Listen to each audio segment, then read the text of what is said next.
This is the Investor Connect podcast program. I'm Hall T. Martin. I'm the host of this show in which we interview angel investors, venture capital, family offices, private equity, and many other investors for early stage and growth companies. I hope you enjoy this episode.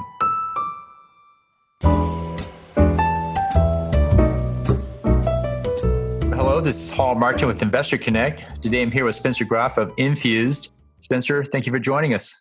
Yeah, thank you, Hall. Great. So what was your background before joining NFuzed? What did you do before this? My most recent position was VP, a global VP of finance and operations for an LSX listed company. I was based out of London and managed teams across the country for a translation, or across the globe for a translation company. It was lots to travel and not very much family time. So what led you to start working in the cannabis space? It was an opportunity. So my last several positions, I have been executive at in the mid-cap space, or mid-cap size. And there was an opportunity. There's a growing industry. It's an established industry. I was looking at how companies were trying to cope with the economies of scale when constricted or restricted by state boundaries. And I decided to put my hat in the ring, looking at processes and thinking I could do it better than anyone else. Well, that's great. So what's your advice for people that are investing in the cannabis space? What do you tell them to do before they write that first check? Diligence. There is a lot of marketing effort in this space. It is not a catchphrase at all. There's a lot of marketing, whether it's marketing to investors or just product, and not a lot of substance behind the marketing from what I'm seeing. I see. So how do you see the industry evolving these days? A lot's changing here with COVID, and cannabis is growing tremendously, but how would you characterize it right now? Growth. A lot of growth. You have it on different angles also. You have, the prohibition nationally will happen eventually. So there's a national aspect that there's a growth play in that. There's states coming online that are either approving medical licenses or adult use / recreational licenses. It seems like in every election cycle, there's more availability of cannabis companies, more consumers coming to the market. There's also consolidation happening in the states that have already been there. In Colorado, so NFuzed has manufacturer licenses in Colorado and California. In Colorado, Colorado was the first state to legalize in the nation. And as a consequence, we're the most mature market in Colorado. We're seeing a massive consolidation happening at the retail level. So that's where the retail chains are, like they start off as one or two chains. Now there's chains that have 21, there'll be 30 strong, 30 store locations by the end of this year. They're also consuming manufacturers. There's just an overall dominance aspect that's happening in Colorado. In California, it's still very segmented, and you don't know who the dominant players are going to be. And this is where that, going back to your last question on what advice do you have, make sure you understand what the target is of the company, what the target is of the investor's personal goals, and make sure the diligence lines up with it. Great. So you mentioned growth being a big factor. What is the growth rate of the sector currently? Again, you have to look at it. Are you investing on a state level, a national level? Are you in California? That's the growth is a very, very difficult aspect to quantify, just because you have a very established black market there. What is the growth for our personal company? We're seeing 30 to 40% month over month revenue growth. What is the industry in general seeing? They're seeing 15, 20%. It also depends on what aspect that you're looking at. Are you looking on flower, retail, full verticals? But at any rate, whatever is your fancy, there's growth at every level within the sector. And what do you think the impact of COVID was on that growth rate? Where did it take it from and where did it take it to? And let's talk about the legal market for sure. Yeah. So the national growth rate, you can see BDS Analytics popped out their most recent analysis, and you can see a dip. Everything was cooking along in March, a dip in April, and then kind of return to normalcy on a growth for May, June, July. That's the overall picture. Companies like us actually saw something similar. We were growing at a good clip in March. There's a panic buying, and then April was kind of where people are wondering exactly what was happening. We had a dip in sales, and then things came back. But our company, is actually bucking the trend of cannabis in general, where we are actually growing faster. And it's because our product is superior, our costs are in line with what consumers want. But I can't forget about COVID. There's many of our competitors that have not been able to cope with the long lag time on, or lead time on, purchasing and importing goods, and the extra complications that are associated with operating a facility when you have COVID restrictions and keeping your employees safe. We've managed to navigate these rough waters, and that's why we're ahead on this curve. But I do know several of our competitors who have fallen short and have not been able to supply the market. Great. And so there's plenty of growth. How many companies are now engaged in it at all levels? You know, the flower, the CBD, the distribution, et cetera. How many companies do you think are now nationally engaged on cannabis? More than anyone wants to know.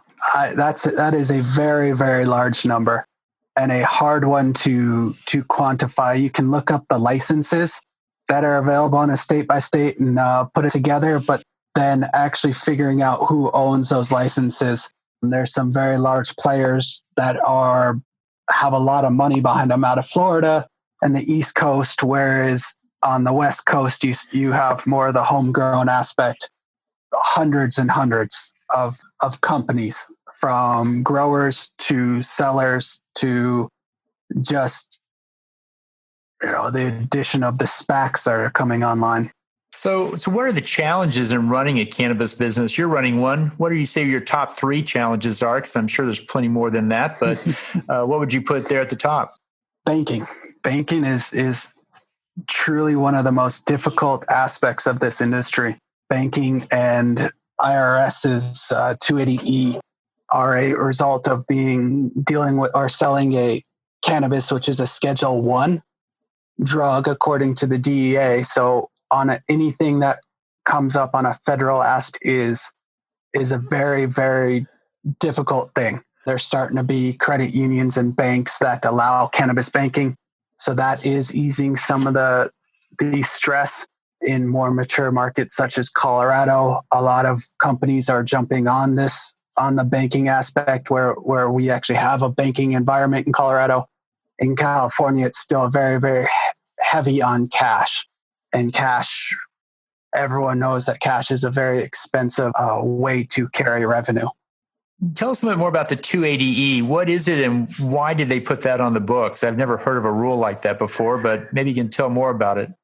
280E was actually not a result of the recent legalization at the state level. It's been around for quite some time. Provision that the IRS came out with, or a regulation, I should say, that the IRS came out with to facilitate certain companies to operate, but the intention was to strip all profits out of there. 280E is very strict on what you can and can't deduct for business expenses. To make it as short as possible, 280E allows you to deduct cost of goods sold and nothing else. So on a manufacturing side, that's okay, because the majority of our expenses are cost of goods sold.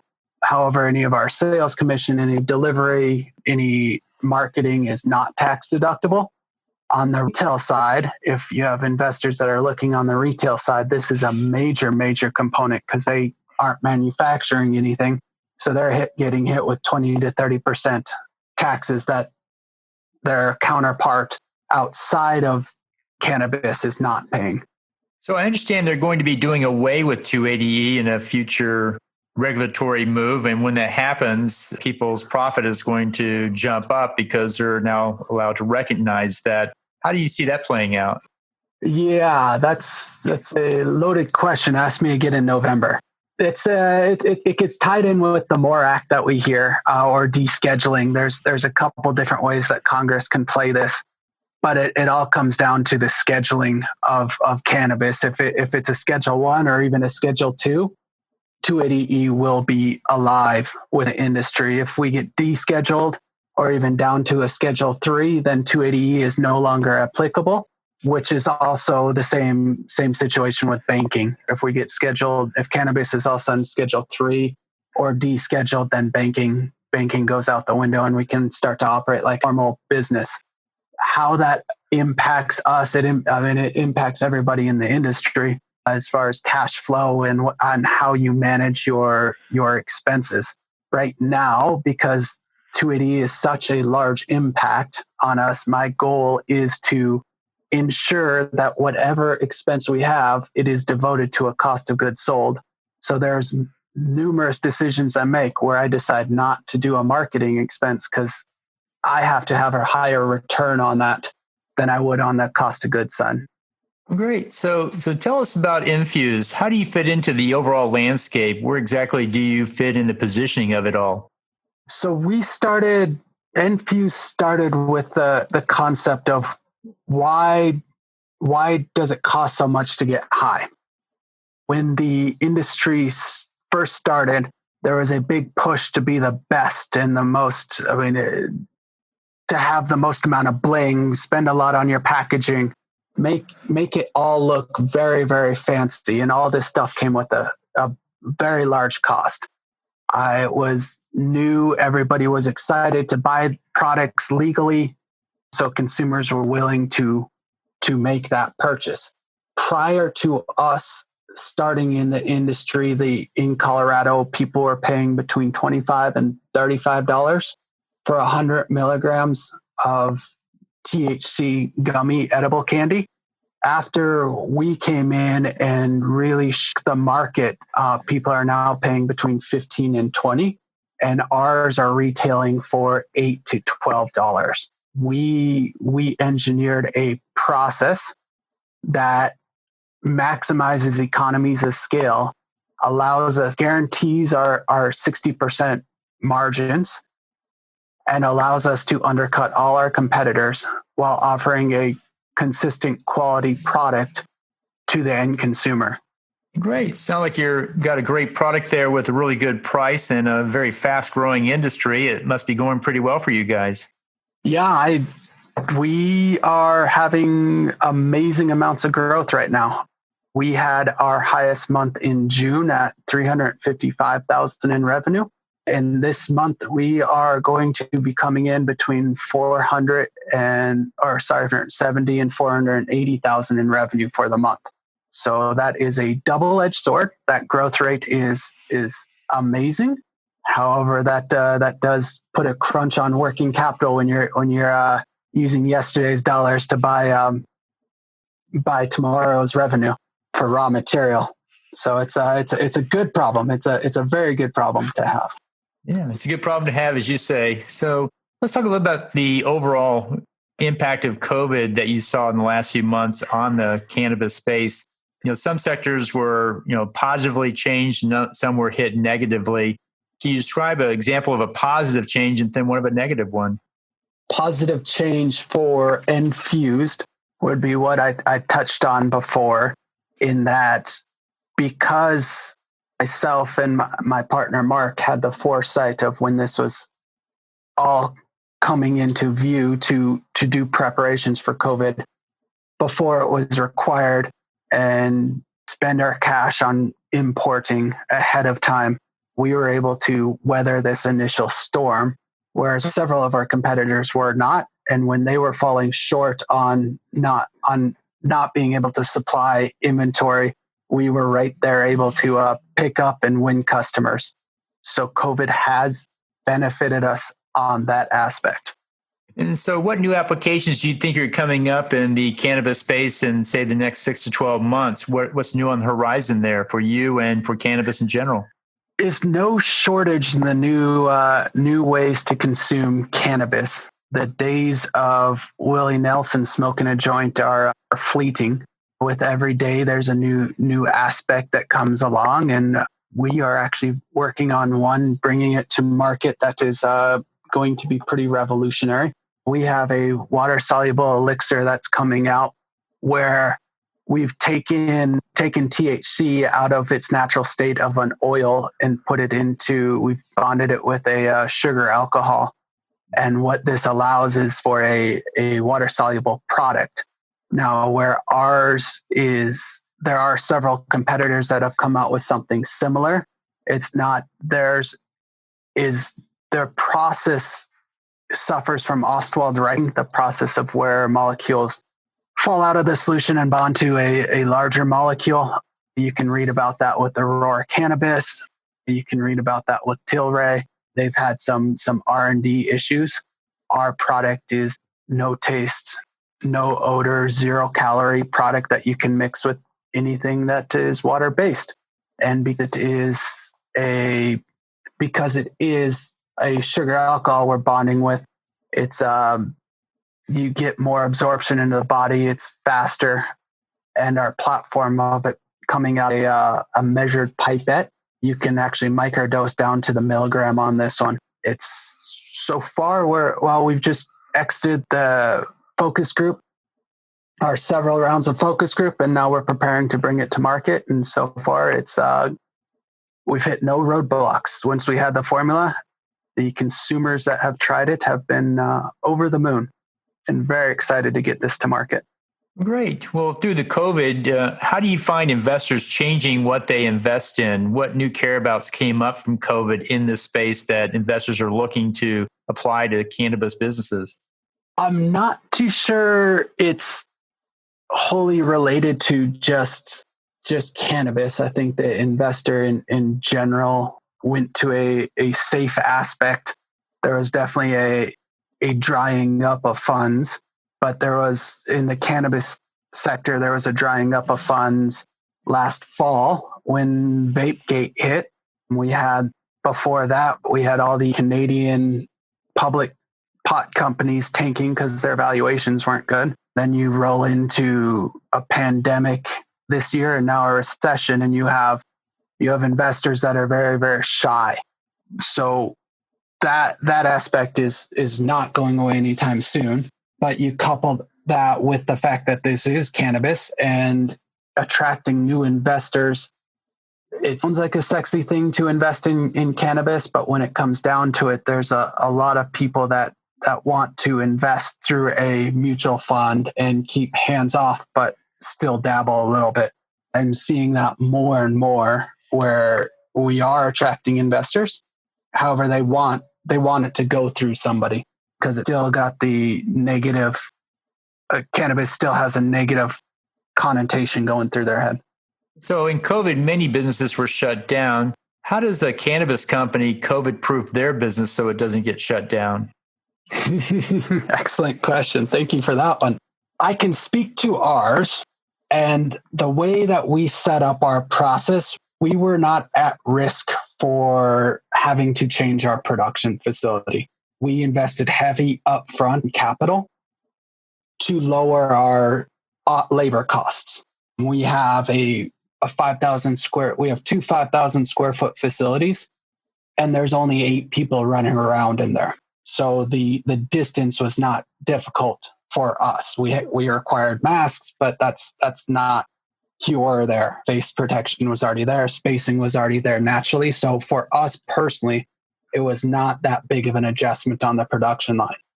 In cannabis, the other companies, a good majority of the other companies have a lot of hands-on packaging.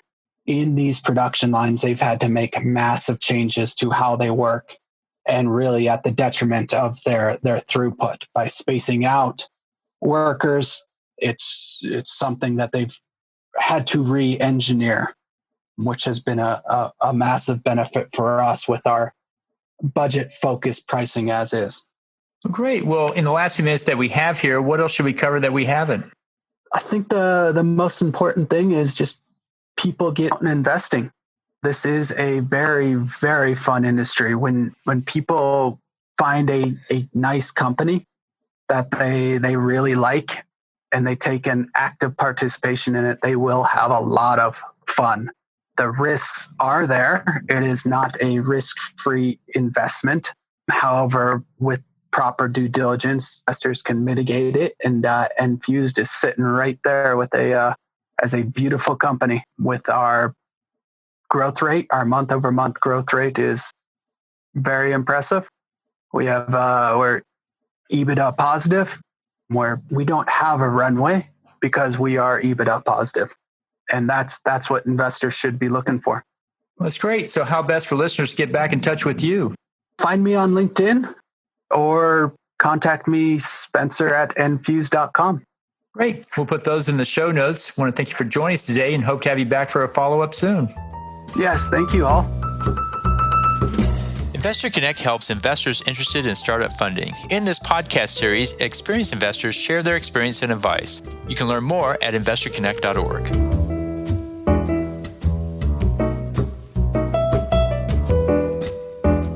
Halti Martin is the director of Investor Connect, which is a 501c3 nonprofit dedicated to the education of investors for early stage funding. All opinions expressed by Hall and podcast guests are solely their own opinions and do not reflect the opinions of Investor Connect. This podcast is for informational purposes only and should not be relied upon for the basis of investment decisions.